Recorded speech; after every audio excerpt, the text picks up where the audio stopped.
Sir ఇక్కడ తెలంగాణలో మరి రేవంత్ రెడ్డి గారు ఇందిరమ్మ గారి రాజ్యం తీసుకొస్తాను అని అంటున్నారు సార్. దీనిపైన మీ ఒపీనియన్ ఏంటి? ఆయన ఇందిరమ్మ రాజ్యం అంటున్నాడు. అసలు ఇందిరమ్మ రాజ్యం అంటే ఆయన ఇప్పుడే కాంగ్రెస్లో చేరాడు కనుక అసలు ఇందిరమ్మ రాజ్యం గురించి ఆయనకి అవగాహన ఉన్నట్లేదు. ఇందిరమ్మ రాజ్యం అనేది ఎంత దారుణమైన రాజ్యం అంటే ఇందిరమ్మ రాజ్యం. ఆవిడ ఈయనకి తెలుసో తెలీదు, ఈయన అప్పుడు ఎక్కడున్నాడు, బహుశా ఆయన అప్పుడు పుట్టినాడో లేదో కూడా, పుట్టిన కుర్రాడుగా పిల్లాడుగా ఉండుంటాడు.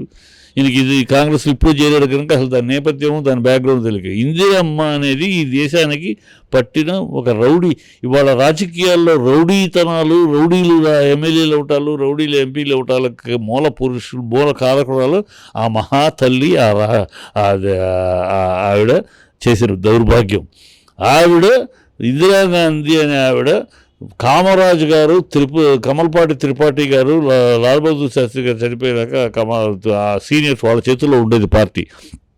కామరాజు గారు తమిళనాడు సీఎం, కమల్పాటి పెద్దలు కురువృద్ధులు వాళ్ళ చేతుల్లో ఉండేది పార్టీ.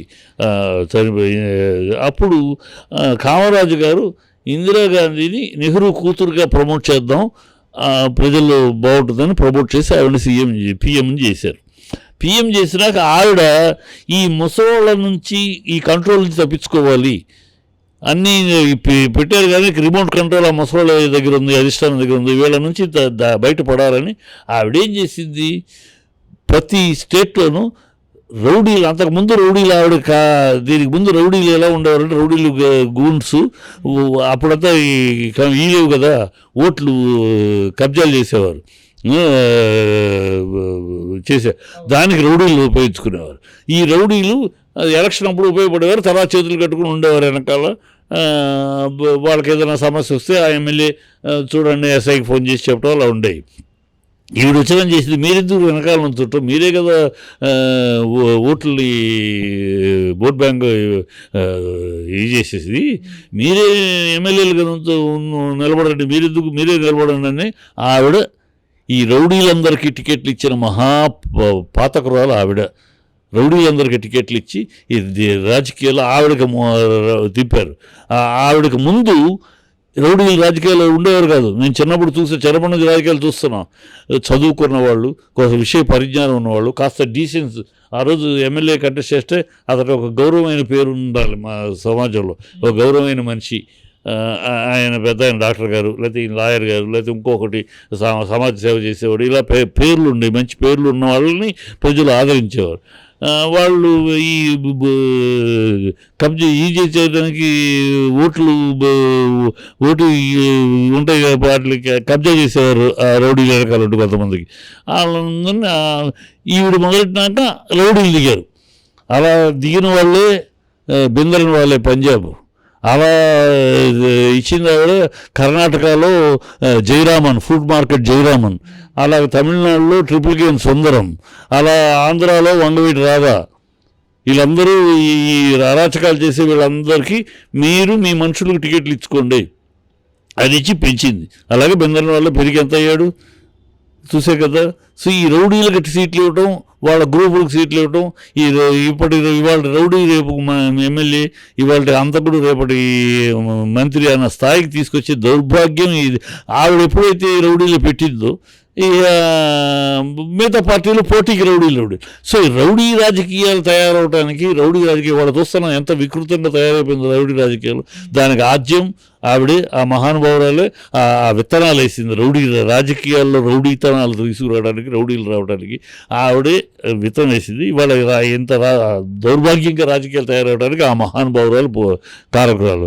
ఆవిడే నిరంకుశత్వానికి నిలువుటద్దాం ఆవిడ. ఎమర్జెన్సీ అని పెట్టి అందరినీ లోపలికి తోసి ఏకఛత్రాధిపత్యంగా నడపాలని, అలాంటి దానికి అరాచకత్వానికి ఆజ్యం పోసింది ఆవిడే. ఆ మహానుభావురాలు గరీబీ హఠావో అబద్ధపు వాగ్దానాల్లో ఆవిడే గరీబీ హఠావో ఆ రోజు నుంచి గరీబీ హఠావలేదు. వాళ్ళ ఫ్యామిలీకి చెప్తే ఇంకెవరికి గరీబీ హఠావో.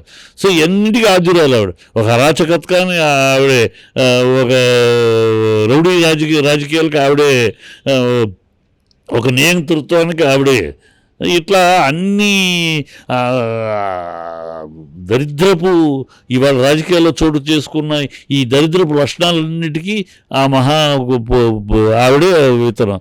ఆవిడ రాజ్యాన్ని తీసుకొస్తే అబద్ధపు వాగ్దానాలు, శుష్క వాగ్దానాలు చేయటం, ఎలక్షన్ అప్పుడు ఏదో చెప్పడం, తర్వాత ఎన్ని డ్రామాలన్నిటికీ ఆవిడే హాజరాలు. ఆవిడ మొదలెట్టి అంతకుముందు ఆవిడకి ముందు లేవు ఇట్లాగు. ఆవిడకి ముందు నెహ్రూ గారు తప్పులు చేశారు కానీ రాజుగా ఇలాంటి అబద్ధపు వాగ్దానాలు లేదా ఈ అరాచకాలు చేసేవాడు కాదు, కొంచెం డీసెంట్గా ఉండేవాడు ఆయన.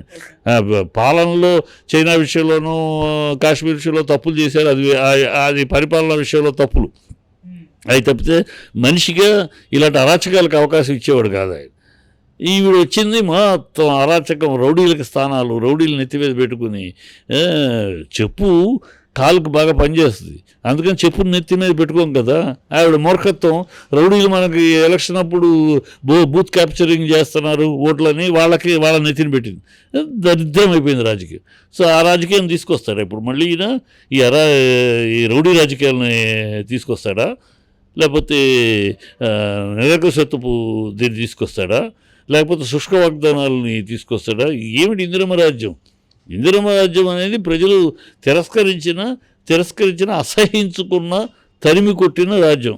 దాన్ని తీసుకొస్తాడు అంటాడు. ఆయన ఏమనాలి? ఆయనకి ఎందుకంటున్నా అంటే ఆయనకు అనుభవం లేదు, రాజకీయాలు మంత్రిగా అనుభవాలు లేవు, సడన్గా ముఖ్యమంత్రి అయ్యారు, అది వేరే విషయం.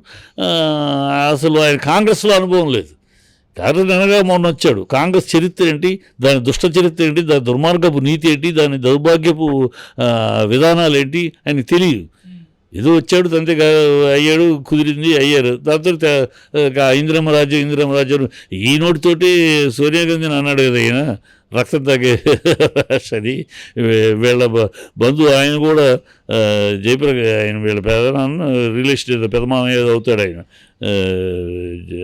ఆయన కూడా అన్నాడు కదా ఏమని సోనియా గాంధీని, ఇటాలియన్ మార్బుల్ అన్నాడు సోనియా గాంధీని, వీళ్ళ చిన్నమామ, సో పెదమామ, వీళ్ళ వైఫ్ యొక్క పెదనాన్న. సో అన్ని వాయిన వాళ్ళు ఇప్పుడు అది వచ్చింది కనుక అవకాశం పొగుడుతున్నాడు అంతే తప్ప ఇందిర రాజ్యం అనేది ఆయన తెలిసి మాట్లాడుతూ తెలియదు. ఇందిర రాజ్యం ఒక దౌర్భాగ్యమైన రాజ్యం, ఒక దుర్మార్గమైన రాజ్యం, ఒక రౌడీ రాజ్యానికి ప్రతీక, ఒక అవినీతికి ప్రతీక, అవినీతి లక్షణాలకు ప్రతీక, ఒక నిరంకుశత్వానికి నిలువుటద్దం.